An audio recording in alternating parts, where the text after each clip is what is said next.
All right, you guys, so it's day number 2. I just woke up. So since it's Sunday, you know your girl had to stop by church real quick. I stopped over at St. Mary's Basilica that was built in the 14th century. And apparently this is the most visited monument in Krakow. So if you guys are ever staying in Krakow by Market Square, you have to go check this out. It's 7 in the morning. I can't believe I'm up this early because normally like when I'm back in the States, I don't get up until like 9 because I start work at 9:30. My mom's still sleeping, so I left her at the hotel. I'm gonna head back to the hotel, wake her up in a little bit because we have a lot of places to vlog for you guys and to see. I also love how I'm walking in the middle of the street and there's people just driving. So I ended up going to the hotel and waking up my mom after my walk because I really wanted to have breakfast and I did not want to have it without her. We ended up picking out this cute little quaint spot, and we honestly picked the spot because it had the best and the cheapest breakfast menu. I really wanted to have eggs and bacon because, you know, like I'm super Americanized nowadays, so it's like really difficult for me to eat anything else. I need my bacon and I need my eggs. And then my mom ended up getting 2 croissants and I ended up stealing one of them because 3 eggs with bacon is just not enough for me. I have a large appetite for a pretty small girl. It was enough for my mom. And then every breakfast in Poland comes with a side of bread and butter. Okay, so the one thing that I noticed after being in Poland for only one day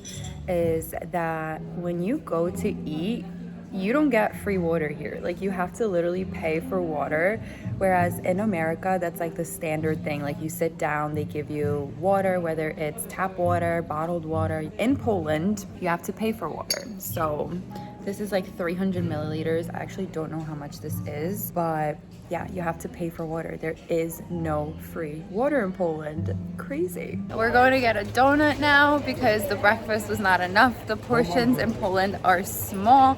So I literally ate half of my mom's breakfast and I'm still hungry. So in Poland, our donuts look like this. I used to actually eat these for breakfast very frequently as a little girl. Our last 10 Polish dollars is going to a donut. If you're Polish, you will definitely remember this, having a kubuś with this donut though. This is so good. So I ended up sharing the donut with some pigeons. I finished whatever was left. I headed back to my hotel and I decided to do some laundry because we had a washing machine and I just had to use it. All right, you guys, so we did laundry, but since there is no dryer here, I'm actually not sure how common a dryer is in Poland. When I was growing up, there was no dryers. We didn't have a dryer. This is how we dried our laundry. They gave us one of these, so we're gonna put this to use. This thing is really flimsy. We just didn't wanna like travel with dirty clothes to our new destination because I hate having like dirty clothes in my suitcase when I have a bunch of clean clothes because this stuff is probably gonna like smell up my suitcase, or I don't know, it might. I'm a germaphobe, So after laundry was done, I decided that it would be a good idea to show you guys one of the oldest universities in Europe. It is the oldest university in Poland. It has been here since 1364 and it was established by one of our kings, King Kazimierz III.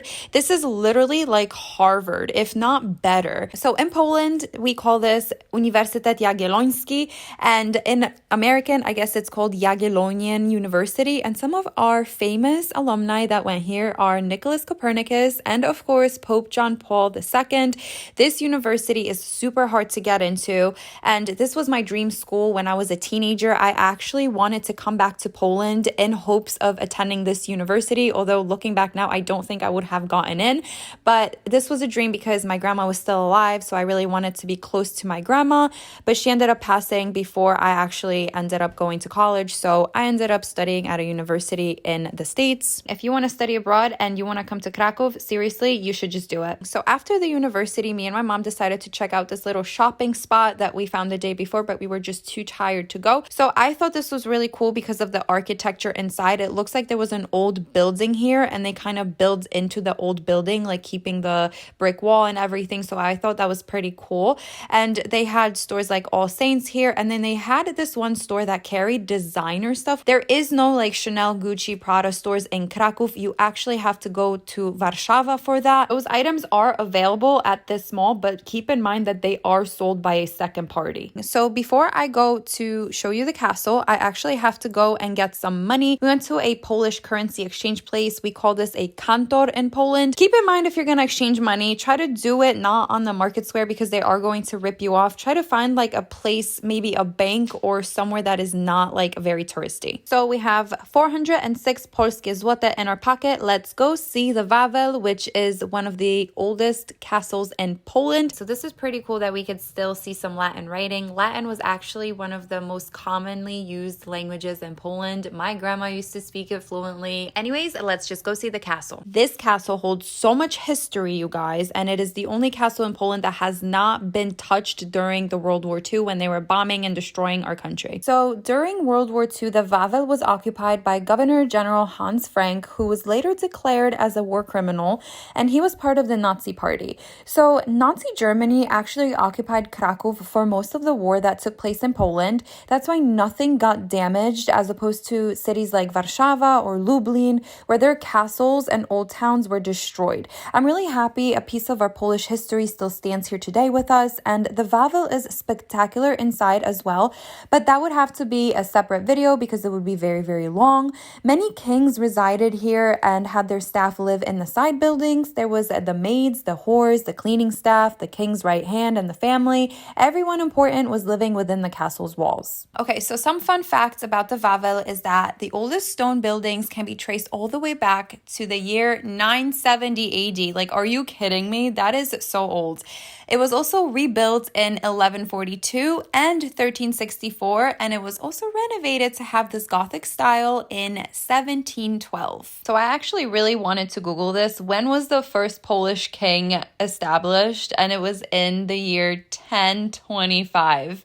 1025, you guys. That is crazy. And Polish royalty was actually abolished in 1795. And that is crazy to think about because that is actually when America was just becoming a thing.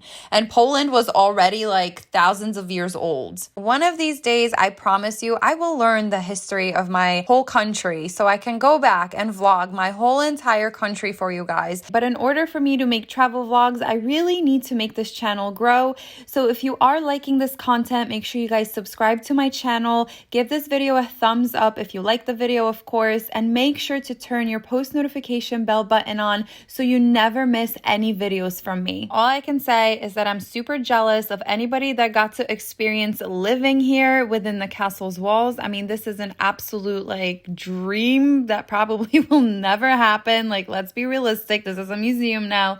But next time I come back to Krakow, I promise I'll vlog the inside of the castle for you guys. So another pretty cool thing you guys can do while you're at the Wawel Castle and you are done with your tour and you still have energy to see more things, you can go to the Dragon's Den. The legend has it that there used to be a dragon living under the Wawel Castle. So it's a cave and it's a pretty walkthrough. I actually didn't go and do the walkthrough this time, but it is definitely worth to see. And this right here is our famous river. It's the Wisła River, and it runs all the way from North Poland all the way down to South Poland. And another cool thing you guys can go and do while you're in Krakow, if you're staying at a very touristy hotel, I'm sure they're going to have pamphlets and like pricings and buses that will take you to this place. It's called Wieliczka, and it's a salt mine. It's very cool. That's where majority of our salt used to come from. Another place you guys can go visit is the Auschwitz concentration camp. If you are staying at a touristy hotel, again, they will probably have a shuttle that will take you there, of course, at a price and information on how much all that stuff costs. Personally, I didn't go because one, I didn't have time, and two, I did visit a concentration camp in Lublin and it was very emotional for me. If you pick up on energy, you will definitely pick up on the sad and heavy energy that remains there. That's what happened to me when I went to see my Danek in Lublin. So after we were done touring the castle, my mom and I decided that it was time to go and get some lunch. We put in the steps, you guys, so we were feeling very hungry and we decided that we wanted something sweet. I opted out for crepes because that is my favorite thing to eat when I'm in Poland. They're called naleśniki in Poland. Found this cafe that had beautiful desserts and they only had like sweet things on the menu. So this was like right up my alley. My mom was getting really annoyed because the lady like behind us was smoking cigarettes and she couldn't enjoy her time. Just know that like when you go to Poland, you're allowed to smoke in all these public cafe places. So if smoking does bother you, you might want to sit inside. And after that, we were done and we were walking back to our hotel, and I saw this candy store and I had to like stop in and show you guys. Look at the silver candy. Like, would you eat that? So I was gonna try one of these on camera, but then I was like, this looks super artificial. And this right here, you guys, is what mail used to get delivered in, which I think is really cool. And you know, your girl got really hungry, so my mom decided to take me to a bar mleczny. So a bar mleczny is where you can get traditional Polish meals for fairly cheap. And my mom told me that this is where she used to come as a student. A lot of people from working class would come here as well. They would either have lunch here or dinner if they didn't feel like cooking at home, or some people didn't even have kitchens in their homes. So this was a place where they would come. This place is amazing. It's meant to be more of a cafeteria style. This place here in Krakow was actually kind of expensive because of the tourists that come here, but usually it's not supposed to be as expensive as you saw on the menu. I ended up getting the traditional kotlets schabowy with potatoes and a side of surówki. This is my favorite obiad, and whenever I would come to Poland, this is what my grandma would make me for obiad, which is lunch. We really don't have like a big dinner like we do in America. We kind of have a very small dinner in Poland, and it's usually something like a sandwich. So you know, I'm showing you everything, so I might as well show you where the American Center is. And in front of the American Center, we see some police. I'm not sure what's going on. This is what a police car looks like in Poland. But if you ever have any issues as an American in Krakow, this is where you come. You lose your passport, you lose your ID card, you just come here, they help you out. So my mom and I decided it was time to get a little bit more steps in because we just didn't get enough all day. So my mom wanted to show me Floriańska Street, and it's a very popular street in Krakow because at the end of it, there's a bunch of artists always selling their art. Today there was a guy selling paintings, which was pretty cool. See, I used to come to Krakow when I was a little girl, but I really don't remember seeing all of this beauty. This city is so beautiful. Like, when I look at girls' Instagrams and they're posting these aesthetically pleasing pictures from Paris, like, girl, you could save yourself money and just come to Poland and get the same exact vibe if you go to Kraków, Warszawa, Lublin. Just go to their stare miastos. Like, save yourself money, girl, and come here. We're literally so tired. Well, I am, and my mom just wants to keep walking. We've walked like 20,000 steps. I'm exhausted and I'm still digesting my cutlet, but I want an ice cream cone. So you know, your girl had to get an ice cream cone, and I really didn't realize how much I actually was eating until I put this vlog together. So when I weigh myself when I get to the mountains, I will understand where the weight came from. Ice cream in Poland just tastes different. It's just better. I don't know if it's our dairy cows or whatever, but like, this stuff just tastes so much better here. So as I was eating my ice cream, I saw a prostitute and a pimp, and I was just like, nope, I'm done for today. I will see you guys again next week with a brand new vlog. Love you all. Bye.